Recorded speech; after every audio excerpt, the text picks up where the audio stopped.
Oh, my phone for okay, there we go. Hey y'all, welcome to the Gold Root Collective.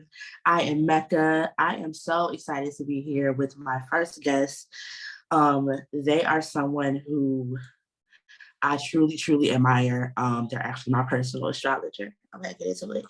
And and when I started thinking about what I wanted the Gold Root Collective to be, or who I wanted to feature on the Gold Root Collective, they were two of the first people who came to mind. So, Black folk. Um, so I want to introduce my first guest, Bobby. Hi, Bobby. Hey, y'all. See, oh my God. How are you? I'm good. I'm good. Thank you so much, Mecca, for having me. Thank you for thinking about me. You know, I'm a Mecca stan, so I'm just excited to get into it. Like, let's do it.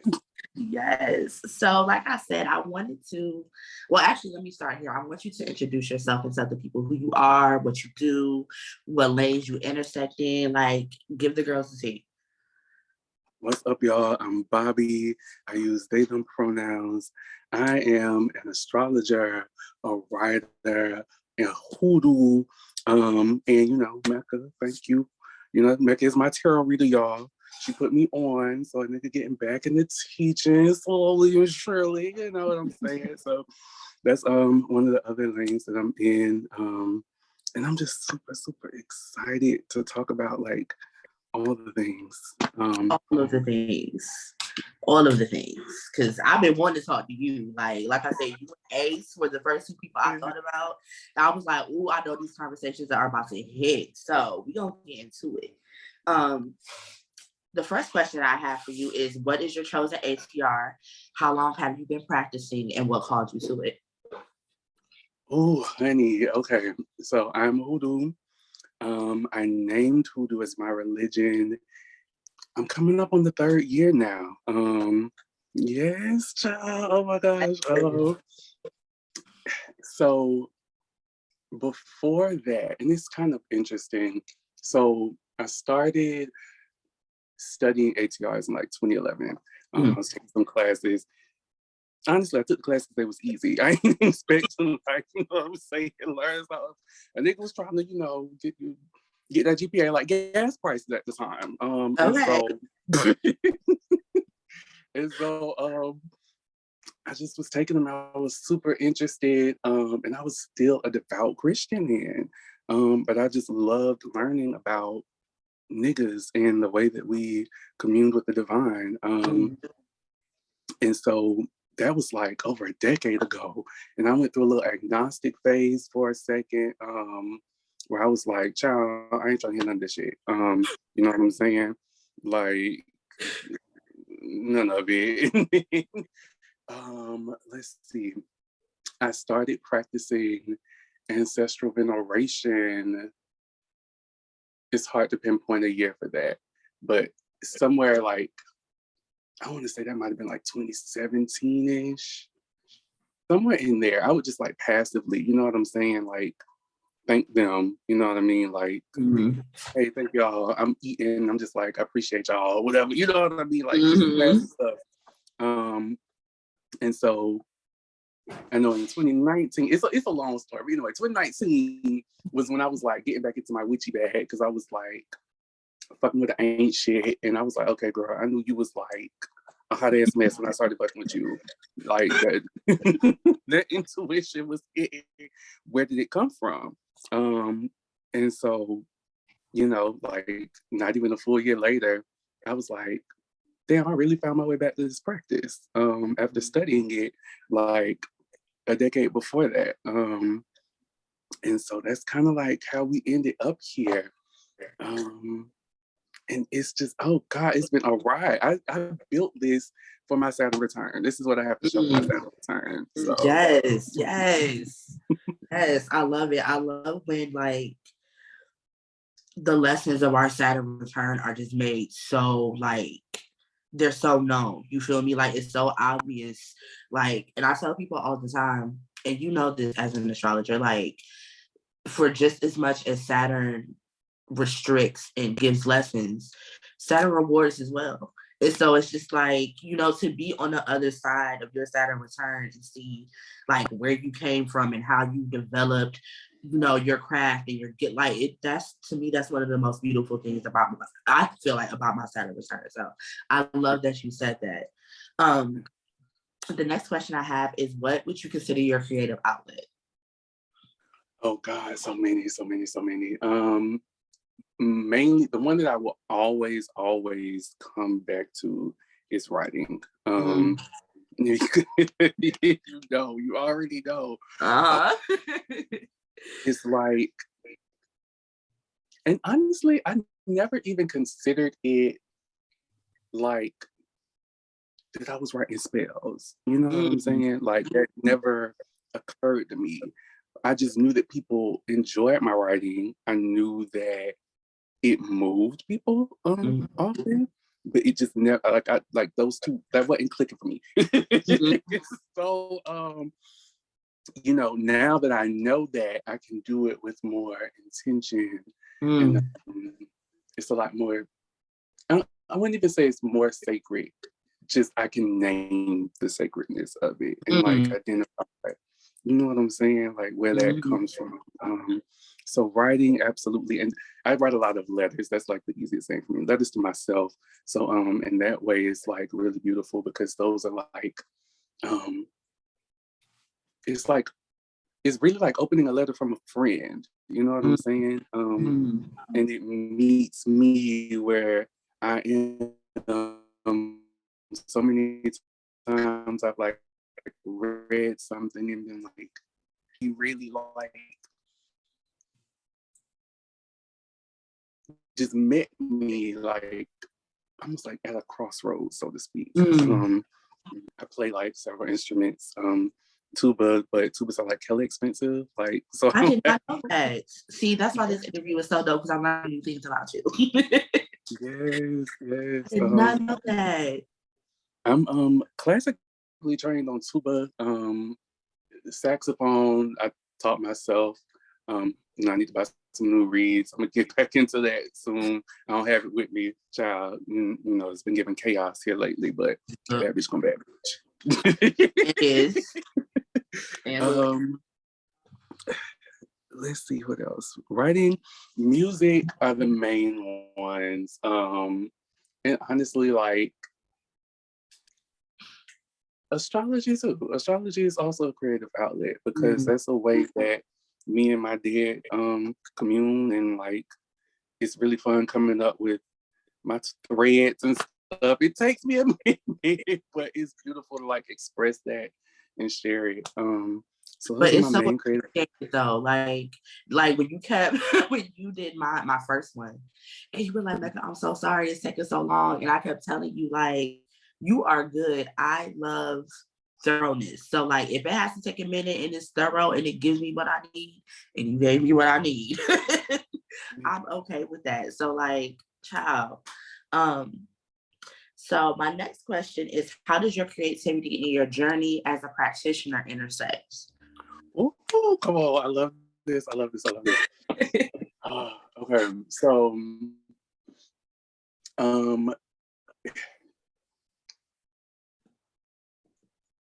I like to, because that's the thing for me, like, what helped me in my journey and like continues to help me is like remembering I was always on the path. And Oh, now. I remember, like, you literally tweeted recently, like, you can take detours, but like, there's not really a wrong way to walk your path. And even like we were talking about how chaotic things have been. Like earlier, I was really frustrated at that. Like I was like, y'all, like, well, no, I wasn't even getting to my dear folks. It's like we mentioned being a practitioner. A lot of my spirits is a little feisty, you know what I'm saying? And so when I come to my altar, I have to be very intentional about, you know, who calling because there have been times where I just wanted to sit there and cry. And it was like, bitch, get up. Like, quit fucking playing. I'm like, Get what? I was like, what? Yeah, I knocked this shit off, but don't play with me. Okay. You know what I'm saying? But goodness, now what was I going with that child? I went off on the tangent. Oh, I was frustrated because I was like, if it's not one thing, it's another. And it just came to me very clearly, whether it's one thing or another, all things are working together. And so that is like that just reminds me when I'm like grasping, because there are moments where I feel like I'm like, I'm looking for something, and like I'm reminded that what I'm looking for is always here. You know what I'm saying? And that is my writing, that is my music, and the gifts that I have. And in terms of writing, like right now, it's so funny because like I'm in a Leo year, right? And I'm a Leo sun, and I keep referring to myself as the main character in my story and in my narrative, and that's really where, excuse me, that's really where my practice and my creativity intersect, because narrative is so important to me. Stories are important to me. And ever since I was a kid, I've never, and I don't think anyone does, but I've never responded well. So when I felt like somebody was trying to silence me, you know what I'm saying? Like, I got something to say, and I'm going to say it in my own way, whatever that is. You know, once it's out there, you know what I mean? Like, it's just, whatever happens, happens. But so like, that's really the main place where they intersect narratives, recovering the narratives of my ancestors, of Black people in general, reminding niggas like of our narratives, and that everyone has a right to tell their truth in their own way. That is like the intersection, the crossroads, honey, of my practice and my creativity. Like, I'm always telling a story, and like that's spirit. Like, yes, and I love that, because I feel like in the hoopla of what folks think that hoodoo and conjure is, because I feel like a lot of people tend to focus on the workings and the hexes and this, that, and the third, and don't really look at other aspects of it. And I feel like as storytellers, we have an important job. Like, even oral storytellers, you feel me? Like, it makes me think of, you know, the way that our tradition was passed down to us, you know, and it's just like, without us, hoodoo would cease to exist, because there would be nobody to tell the tale. And so I love that you said that. And I remember when you did my my first natal reading for me, and you said to me, like, girl, your conjures and your words. And I remember, like, and I think I said it to you when we were talking afterwards. I was like, it felt like a light bulb went off, because I'm trying to do all of these different things and nothing's hidden. And I'm like, I'm doing what I think that y'all are telling me to do. And it's like, ain't nothing moving, ain't nothing happening.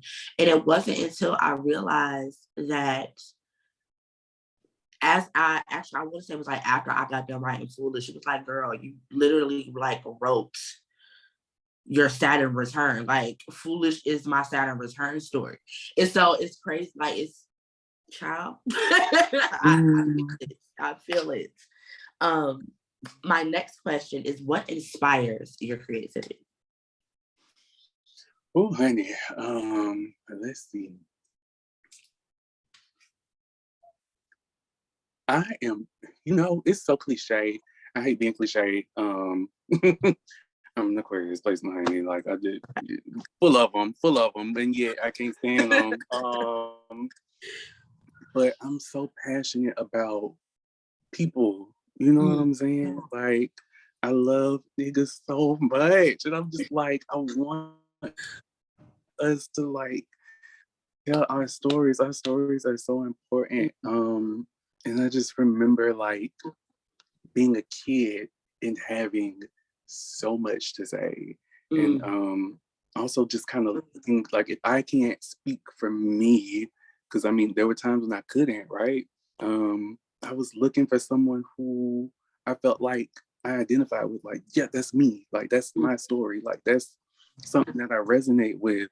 And so like that really drives me. Like it's only it'd be so frustrating. It'd be so frustrating because like I'll be trying to like put something together and somebody recently shared something in a Twitter space, child, and I cannot remember this person at either. But he was like, anything worth doing is worth half-assing, right? And we Capricorns, we don't speak that. I don't know her. Never gave that. Half-ass. Right, like, who? Excuse? What language is that? Okay. But like, it really spoke to me because when I reach those moments where a standard that I've set or one that I've internalized is preventing me from doing something necessary, then it's not helpful to me nor my community anymore. And so like that's really like the thing that drives my creativity is my community. I'm so blessed and grateful to have found that and like be building that. And that's another thing that came from my Saturn return. Like it's not just about me.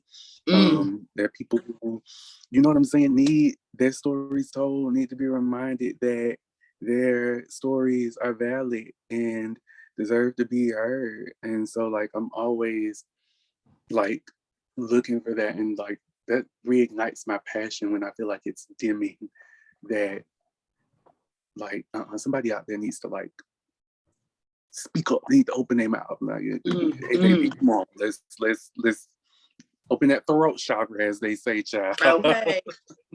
It is so interesting that you said that, because I feel like that was one of the biggest lessons of my Saturn return too, was the fact of like, girl, you're not just doing this for you. Like it's not, and I feel like as practitioners, sometimes we get stuck in that, especially with the healing and everything. Like we're so focused on our healing and we're so focused on what the things that we need to overcome that we don't realize, like, especially within Hoodoo, is very community based. Like it's about the community. And so it's like, it makes you kind of look at like where you are in the grand scheme of the community and how you can be of service. Like, and I love the fact that you said that people inspire you, because oh my God, like, yes, I'm so thankful for the community that I've built around myself. And it's like, I had to go through some trash communities to get there, but I'm still glad that I had those experiences, because it brought me people like you, Ace, Chanel, Keon. Like it brought me people that inspired me on a daily. Like I'm a big scroller on Twitter. Like for as much as I tweet, I scroll even more. Like I be lurking because I work there, shit, and be up all night. And like it's just so refreshing to me to like be scrolling on Twitter or scrolling on TikTok and see y'all doing so many dope things, and like listening to your takes about stuff. Like your astrology tweets be sending me like half the time. And I'm like, I tell people all the time, I'm not versed in astrology at all. Like I know my chart. That's where it stops. Like you'll say something on Twitter about a transit or what have you. I'm like, I don't know what that means, but I'm about to go look it up though. And like, that's how I've learned what I do know about astrology. So to bring it back around, like that's definitely like, it's always about community. I love that you said that. My next question is, do you feel that the arts and creative expression in the ATR community is important, and why? So, I feel like the arts and expression are the ATR community. You know? Come on. Nobody is ever going to top that answer. I'm going to let you know right now. Ain't nobody ever going to top that answer. Period. Yes. Oh my gosh. Yeah, like I feel like that's how our ancestors pass things down to us. You know what I'm saying? Part of my agnostic phase that I went through was because I had to read the boys, honey. And I remember in his book Child is the Souls of Black Folk. It's been a minute. That book was so hard for me to read. I'm gonna be honest, I ain't finished it. But the part where he was talking about the Black church, and he was like, the terms he used was preacher, music, frenzy, right? And that really, I could never go to church the same after that because it really is a formula. The preacher get the preaching and they hyperventilating and feeling the sermon and whatnot. And then it's like on cue. Then the organ is like, dun dun, dun dun, and like that run. And then niggas standing up and clapping. Next thing you know, spirit has entered the chat. Absolutely. And like, so like when we ask, are the arts a part of ATR, it's like that is it, because when our ancestors couldn't practice their own practices, the arts gave them that outlet and they gave that to us. And like at one point it pissed me off so bad. I could not go to church, but like, and he's still anti-Black as hell, because why would you call it a frenzy? Like, why? be for real. Niggas was worshiping. Niggas was like, you know what I'm saying, possessed. Like, anyway. Like the fact that formula has been consistent with us for centuries, and we're still using it, and it still works, and it still calls down spirit, and niggas get to have a release and like a space to celebrate and be unbridled in the way that we experience spirit in life. Like the arts is us, boo. Like we are it. It's us. Okay, we are the blueprint, and that's why I felt like the Gold Root Collective is so important. Like when I was like carving out my lane and deciding like how I wanted to show up in community and how I wanted to be of service to people, like, and like you probably heard me or saw me say a lot on Twitter, it's important to know your conjure as a hoodoo, because your conjure is not going to look the same as everybody else's. And that's something that I had to realize for myself, that I actually very much so realized after you did my natal reading. And like I said earlier, I feel like we get so caught up in everybody gotta, everybody gotta have a store and everybody gotta sell oils and everybody like has to look the same way. And it doesn't. Like, I get the best results from my work when I'm tapped into my creativity. When I add the little flavor of my creativity into my work, it pops even harder. And so I just want us to, as hoodoos, like, or as ATR practitioners in general, just remember that like you said, like this is generational. Like, and it's so crazy because as I was I'm getting some like genealogy, I can never pronounce this word, genealogy stuff done. One thing or a couple of things that came up was the arts is just in my family. And my mother is adopted, and I don't know that much about my dad's side because me and my dad are just now reconnecting for real. But I have a lot of talented people in my family. Like my mom is a writer. Like, so I get it honestly. Like all of my siblings are in music in some type of way except me. I'm the child. I can't hold a note. I can write you a dope little song, but but like it's just interesting to see generationally how these things show up. And then another thing that was made known to me is I come from birth workers, and I thought that was very interesting, seeing as though I'm about to start my training into being a full spectrum doula. So I just want us to realize that like these things show up in different ways, and sometimes it's through your creativity. And so I used to hate when people would tell like little Black kids, "Oh, get your head out the clouds," or you need to do something that's gonna bring you a steady income. Like you don't know what that child is gonna do. So like Don't get me on a rampage. Okay. So the next question is, do you see more people putting aspects of their journey as a practitioner into their arts as the renaissance of traditional practices grow? How and why? Oh, yes, I do. I think it's a lot more intentional, or maybe not intentional. I shouldn't say that. Let me rephrase that. It's not more intentional because our ancestors were very intentional too. That's why we still got it. It's, I think it's more overt, and I think we're in a time where we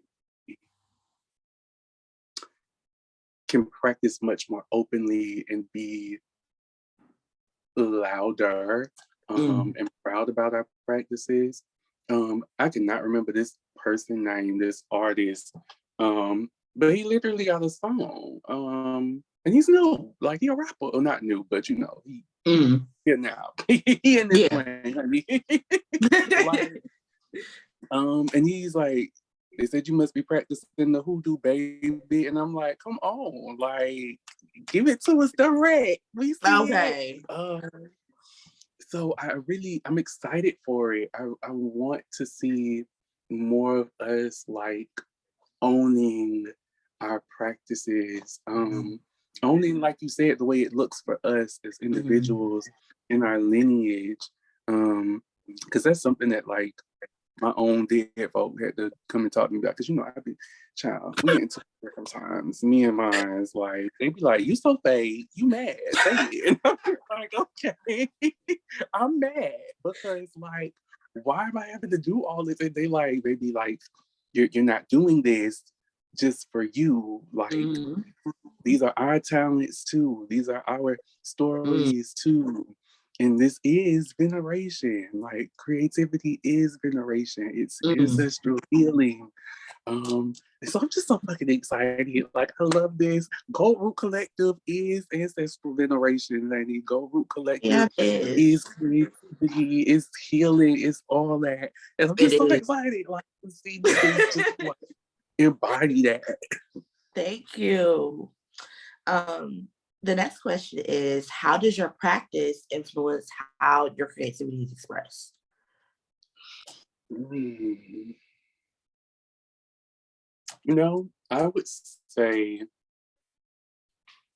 the main thing is my practice sharpened my politic, honey. Because even back then, when I first started like studying ATRs and learning different cosmologies and all that good stuff, a bitch was very anti-black. You know what I'm saying? I was getting my respectability back. You know what I'm saying? And I think I love that now, you know, we're in a space where like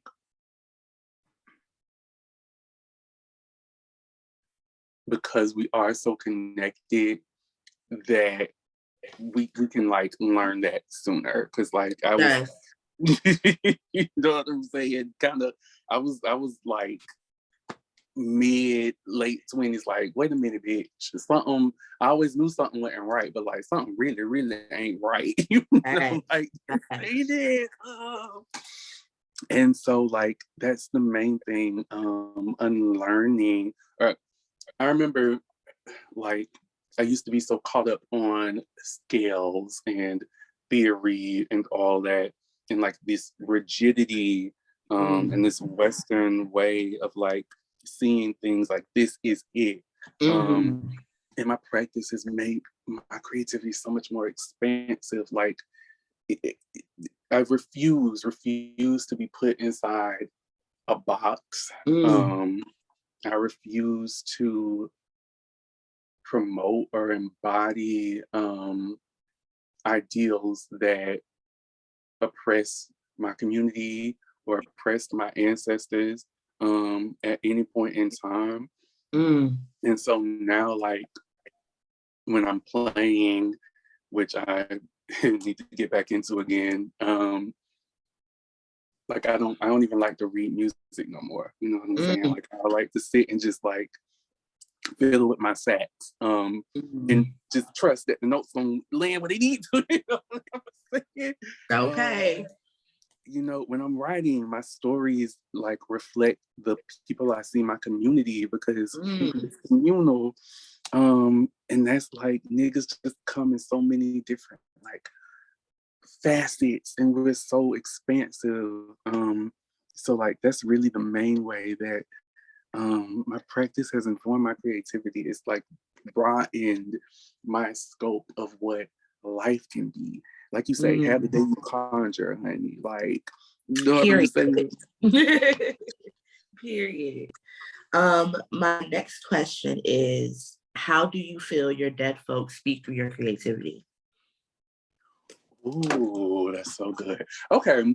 First and foremost, my dad had to deal with me about reclaiming the term trickster, honey. Lord. Like reclaiming my time, reclaiming this term. Because I'm child, I'm not gonna tell some of the stories now, but I remember being a kid, and my mom even tells stories like it's not like that big a deal, but like one time she I think I wanted like bubble gum from a machine or something, and she was like, "Child, I ain't getting you no gum." And so I was just like, "Oh, mom, I'm thirsty. Like, will you get me a drink?" And so she was like, "Yeah." And so she went over there and like bought the drink. Now I don't remember this. And she like she had a habit of giving me the change to count whenever she like, you know what I'm saying, she would give me like the quarters and all that, and like I would count it and add it up. Um, and so she gave me the change and she was like trying to hand me the drink and I was gone. She's like, "Now this child ain't even, you know what I'm saying? They asked for this drink." And I was at the bubblegum machine and I was like, "Oh, shit." And then I was like, what got me was apparently I turned to him and was like, "Nah, I got a piece of gum." And like in your face kind of, and so, like, I just think about like how, and this like ties back into expansiveness, because it's just really wild to me how like whiteness is deceptive. Whiteness is you know what I'm saying, thievery because they love stealing from niggas. And yet when we get our lit back, it's a problem. And so like to circle back to like the term trickster and what that means, like I remember having dead folk who had to be cunning, who had to, you know, hide things and had to like move in ways that we consider deceptive. And like, yeah, it was because niggas have needs. And what kind of life does a person live? What kind of experiences do they have where the way they get your needs met is through deceptiveness? And so like that's one of the things that they have definitely dealt with me on, like questioning terminology, questioning the way I think about and conceptualize things, because you know niggas will be like, "Oh, stay away from tricksters," but you want a quick buck. You know what I'm saying? You want You always to, looking for a booster though. you're right. You know what I'm saying? Like the tricksters are who move us. I consider High John like a as Aaron has said, a trickster adjacent spirit. You know what I'm saying? This is a clever divinity that we have. And so that's like the first thing that came to mind. Like the tricksters get a bad rep because I mean, I'm just saying, mine have looked out for me time and again, honey. Da, da, da. Some of the rumors is true. I'm not saying just go deal.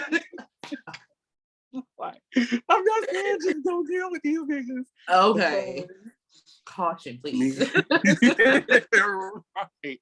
We have to let our spirit show up fully, like we want to show up fully too. And you fooling with them, yeah, tricks gonna trick, baby. Okay. and they can look out as well. Okay. So did that answer the question? Yes, you did. Absolutely. Absolutely. Okay. Okay, we're gonna have some fun with this next one. So, who are some of your favorite creative practitioners? Like now, Mm-hmm. or just ever? Just ever. Oh, okay. Okay. First and foremost, Zora Neale Hurston. More snaps for the auntie. Like, it's so wild to me too, because thinking about, and I mean, now we got the internet, you know what I'm saying? Like, we way out there. Mm-hmm. But and we still manage to gatekeep stuff, you know what I'm saying? Thinking about the way that niggas hid their practices back then, and baby was not only getting initiated, like she was in the trenches documenting these things with Mm-hmm. consent. Like niggas knew this. Mm-hmm. Yes. And so like, but in the fact that we have that for posterity and like we have this documentation of our practices and it's just like, oh, I can say her praises all day. And she wrote in Ebonics, and that's something that I love so Yes. much. Like she told niggas stories in our language. Yes. So definitely Zora Neale Hurston, like she's one of my main influences because they tried to drag her. I'm trying to remember who it was. I want to say it was Duke Ellington, tried to drag her back in the day because she wrote in Ebonics. You know what I'm saying? He was like, you know, coming for her. And it's like, oh bitch, don't do that. Don't be no coon, honey. Like Okay, she's please. telling our story. Please. Because the ones who are meant to understand it are gonna understand. Like, period. Period. I was reading, I can't remember what book. Oh, what was the name of this book? I can't remember, but it was an older book that was written in like the 1800s. And it was written also in Ebonics, pretty much. And I remember going on Goodreads and like looking at the reviews of the book, and somebody, of course, was like, the book was really hard to get through. And I just suggest that, like, if you're gonna write a book like that, then you should, you know, write it to where everybody can understand. Maybe the book wasn't for you, number one. And two, this book was written back in the 1800s, right after the end of slavery. So people were speaking like this. This wasn't something that like somebody's like, oh, well, let me write this way. And like, no, like this is our language.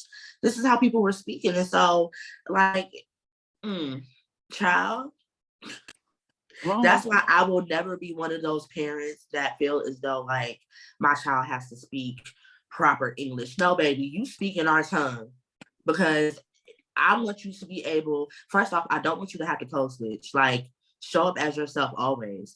But secondly, like, everybody don't need to understand what you're saying. And so speak how you need to speak to get your point across to who you need to get your point across to. Like, child. Child. Continue.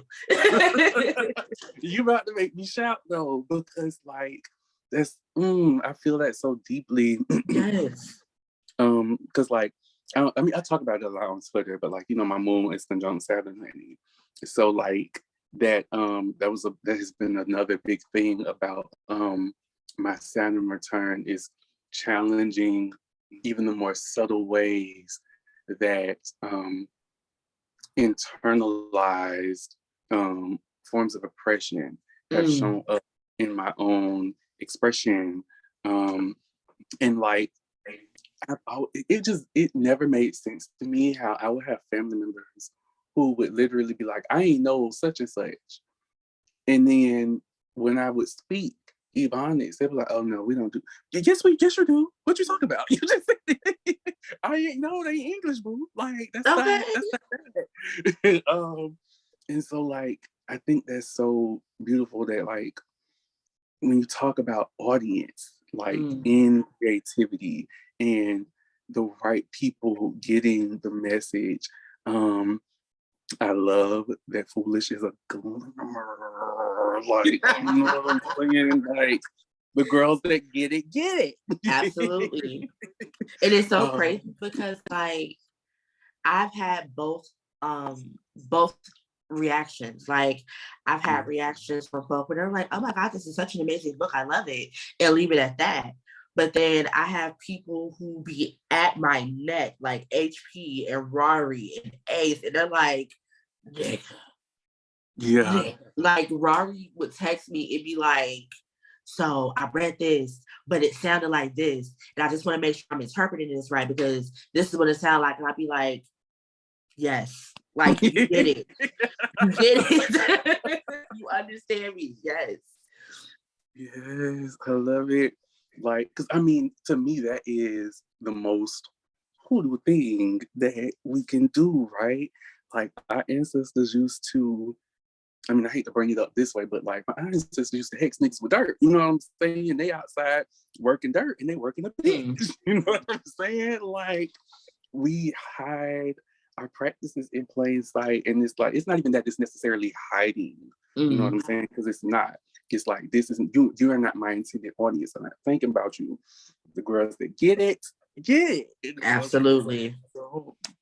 And that's, I think for me, that's one of the reasons why I decided to, outside of having it be a magic realism book, having Foolish be a hood fiction book. It was really important to me that it wasn't YA, it wasn't none of the other things. One, because, which as we continue to grow this channel, one thing that y'all will really realize about me is like, I want to give urban fiction and hood fiction her things, because I feel like of all of the genres that are, you know, popular, I feel like hood fiction gets slighted. And that bothers me because there literally are stories. You feel me? Like, even though the plots get redundant and, you know, you got the mom who's a crackhead, the daddy who might have been a pimp, the girl that might be a stripper with a like, we know the trope, like, we get it. But, you know, like, and that's another thing that I want to do is I want to not necessarily change the narrative with Go Group Collective, but I want there to be an understanding that there is more stories, if that makes sense. Where was I going with that? I was about to say something. I can't remember. We'll circle back around to it. But last question. What advice would you give someone who is wanting to merge or intersect their creative outlet with their spiritual practice? Oh my God. Child, where is this thumbs up coming from? Am I seeing that? Am I? Yeah, I Anyway, see it. I see it. Anyway, Oh, hey, Zoom. like, so, child, what was I? Okay, those who want to merge their spiritual practice with their creativity. My biggest advice is you are it. Like, that all it is. You are hoodoo, or if not hoodoo, you are your ancestors. Whatever their practice was, you are them, they are you, they live in you, you have their gifts. Your creativity is their creativity. It's passed down to you. This is generational, this is lineage. And so if you're looking to merge them, look in the mirror. Like, that's the best advice I got. It's so cliche. I know I used to get mad when people would say that. They would go to your altar, like, you look inside yourself. But I mean, it's the truth. It's the truth. Like, it is. But I feel like we say that a lot about things that we may deem cliche, because like, we'll say things and people be like, and I'm like, that's the answer. Like, I don't know what, like, right. I remember I had somebody one time, and I will never forget this. It is honestly like a trigger. But somebody was like, what do I feed my dead folk? How am I supposed to know that? Baby, these are your dead folk. These are your family members. How am I supposed to know? What to feed y'all? Go sit at your altar. Right. Go sit at your altar. Like, right. You see my face? Yeah, okay. And it's like, and that was my exact face. I was like, I mean, babes, there's only so much divination to do. That is not one of them. Like, go sit at your altar. Like, I love that. I love that, because in the words of HP, we are the altar. Like, the altar starts here first before it goes anywhere else. Like, so I love that answer. I love that answer. Oh my gosh, Bobby, it's been so great. Thank you so much for being here with me. I was about to say something and I cannot remember what I was about to say. It doesn't matter. But thank you so much for joining me. You are literally the first interview on the Go Root Collective. So pride yourself with that. We look back 5 years later and we're like, how to go root collective. So I was like, Bobby was my first interview, and it was an amazing conversation because they are no, like, but tell the people where they can find you if you want to be found. Yes, honey. So you can find me at There Goes Bobby, ThereGoesBobby, because Bob be reading these stars, these holes, and everything in between. Good. Thank you so much. You're so welcome. Like, I'm so honored. I'm so grateful to know you, to get to share space with you. Like, you're just brilliant and amazing. And like, I stand so much. Not us standing each other. Okay. Like, that's what it is. Thank you. Yeah, child. There goes Bobby on Twitter. My bad. Go ahead.